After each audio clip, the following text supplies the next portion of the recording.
রান্নাঘরের জানালা দিয়ে একটা পুকুর দেখা যাচ্ছে, জলে টইটুম্বুর। কি অপূর্ব! রিমঝিম দেখল রান্নাঘরে কিছুই নেই। তাহলে দুপুরে কি রান্না করবে? একটু বাদেই গিট্টুর নানি আসলো, নিজের পালা মুরগি কেটে ধুয়ে নিয়ে এসেছে। রিমঝিম অপ্রস্তুত হয়ে গেল পুরোই। আরে কি করেছেন এসব? না না। এই কথা বলতেই রিমঝিমকে থামিয়ে বৃদ্ধা বলল, এরে বউ, অতটুক তো খরাই যায়।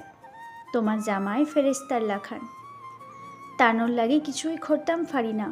মনে খর তোমার মুখ দেখায় এটা দিলাম। রিমঝিম বোঝে রুবায়েতের প্রশংসা করছে, ওর ভালো লাগে। তারপর খানিক ইতস্তত করে কিছু সদাই আনিয়ে দিতে পারবে কিনা জিজ্ঞেস করতেই বৃদ্ধার কি হাসি। কিতা লাগবো লিস্ট দেও, আমার নাতি গিট্টু আয়না দিবনে।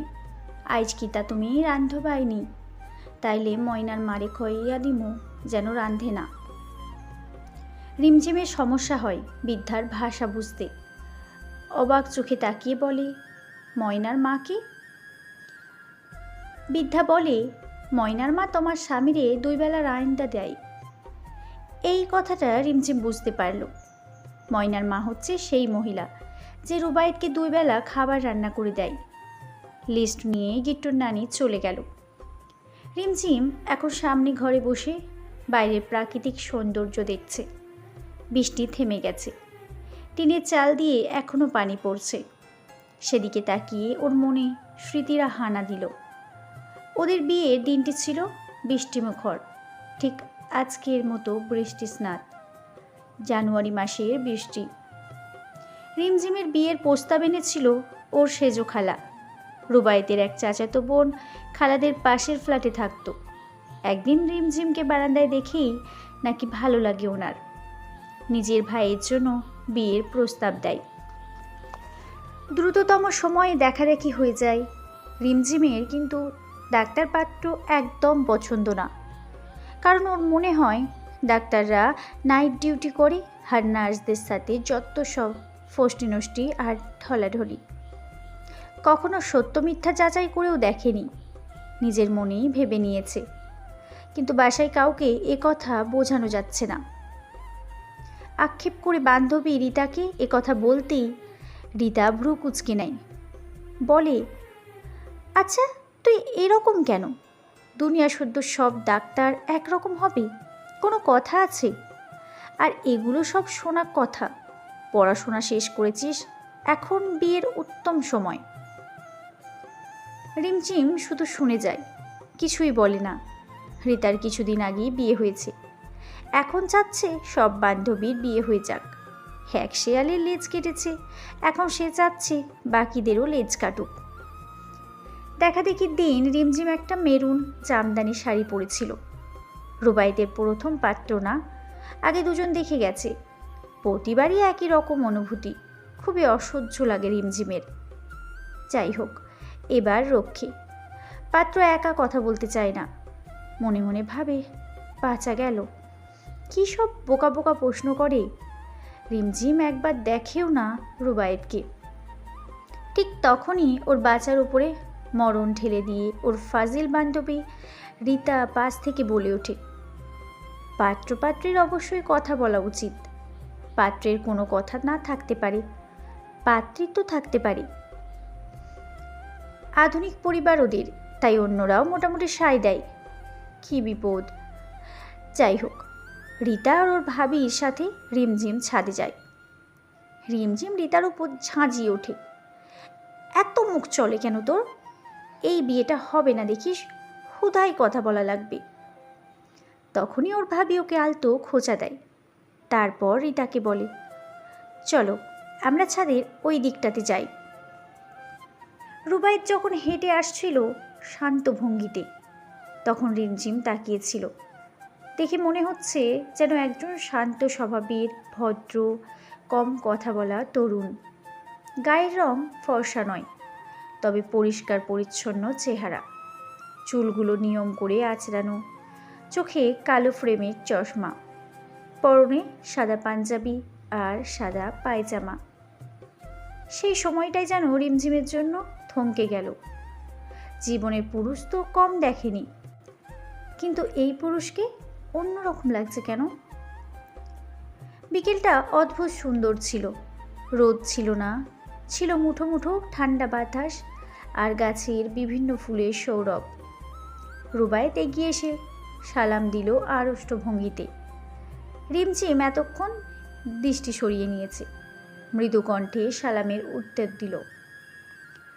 রুবায়েত কথা শুরুই করলো এভাবে, আপনার চা পছন্দ? কণ্ঠটা খুব সুন্দর।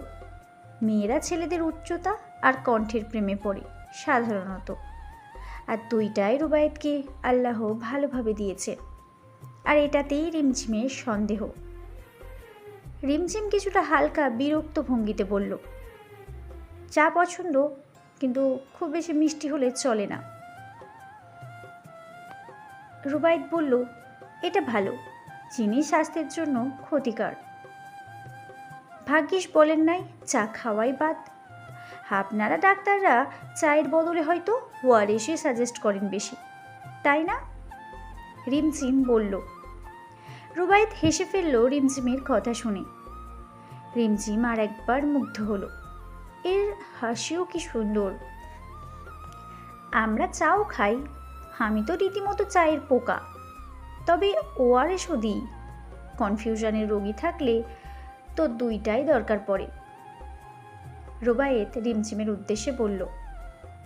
রিমঝিম হালকা ভ্রু কুঁচকে বলল, মানে আমাকে কনফিউজড লাগছে আপনার? রুবায়েত যেন বিষম খেয়ে হেসে দেয়।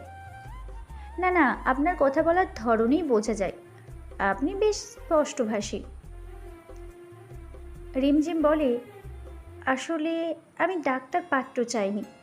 মেডিকেলের মানুষদের সময় কম থাকে, সারাক্ষণ পড়াশোনা আর আর সেই কথাগুলো কিভাবে বলে তাই চুপ করে গেল।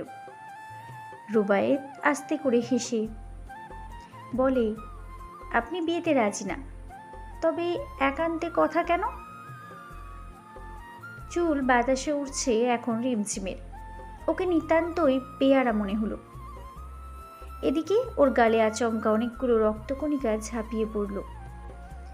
একটু থেমে চোখ সরিয়ে বলল, আসলে বাসার সবাই জোর করেছে, আর আমার বান্ধবী কথা খুঁজে পায় না। যা বলছি সব নিজের কানেই বেখাপ্পা লাগছে।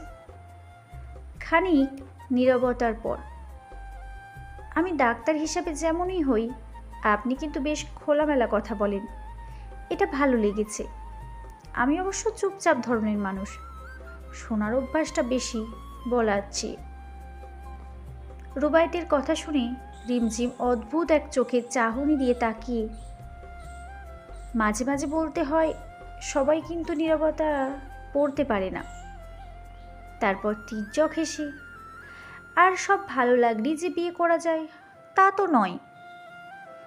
রুবায়েত মৃদু হেসে বলে, সেটা ঠিক বলেছেন, কিন্তু ভালো লাগা থেকেই তো অন্য সব শুরু হয়। এরপরেই বিয়ের সানায় বেজে যায়।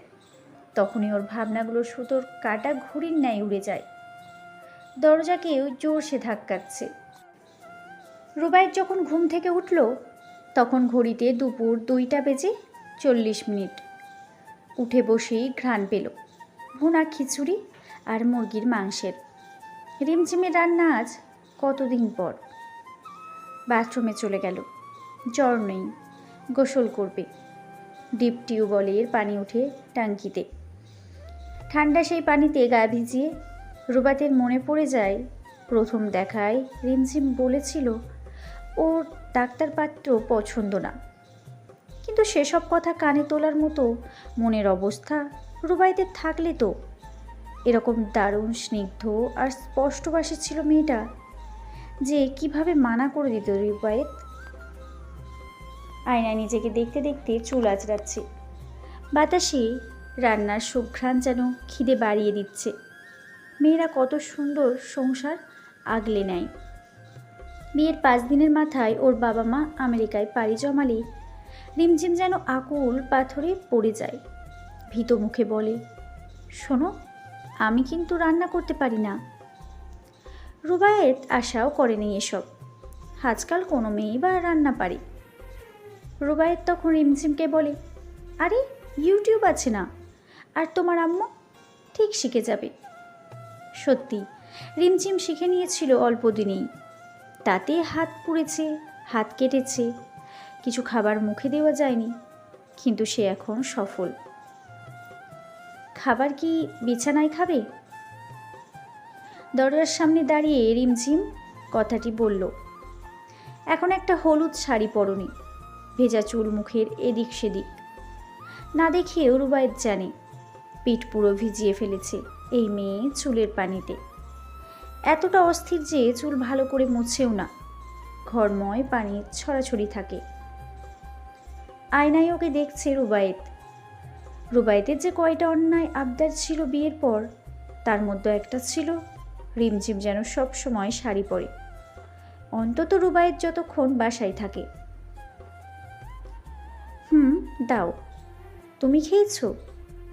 সহজ গলায় বলল রুবায়েত, অথচ বুকের মাঝে অভিযোগ, অনুযোগ আর অভিমানের এক বিশাল অন্ধকূপ, যাতে রুবায়েত না আপাত মস্তক ডুবে যাচ্ছে, না উপরে উঠতে পারছে।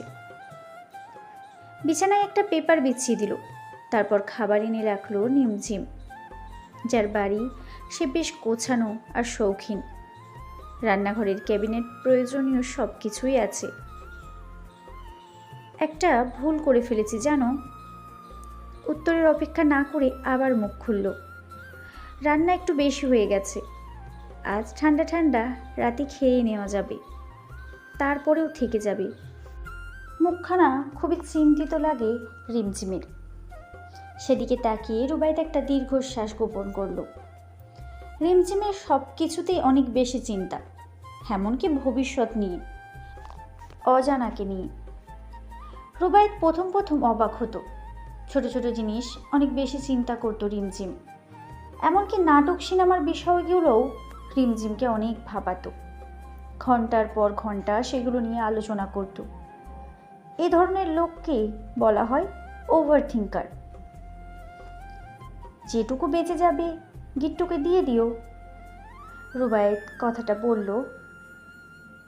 তারপরে দুজন চুপচাপ খাচ্ছে। রুবায়েতের বলতে ইচ্ছে করছে রান্নাটা খুব মজা হয়েছে, কিন্তু বলা হয় না। সুন্দর একটা সংসার শুরু করেছিল দুজনে, কিন্তু কোথাও কিছু একটা ভুল হয়ে গেছে। রিমঝিমের মন খারাপ লাগছিল। রুবায়েত অন্তত পক্ষে ওকে একটা সরি বলতে পারতো, অথবা খাবার কেমন হয়েছে সেটাও তো বলা যেত।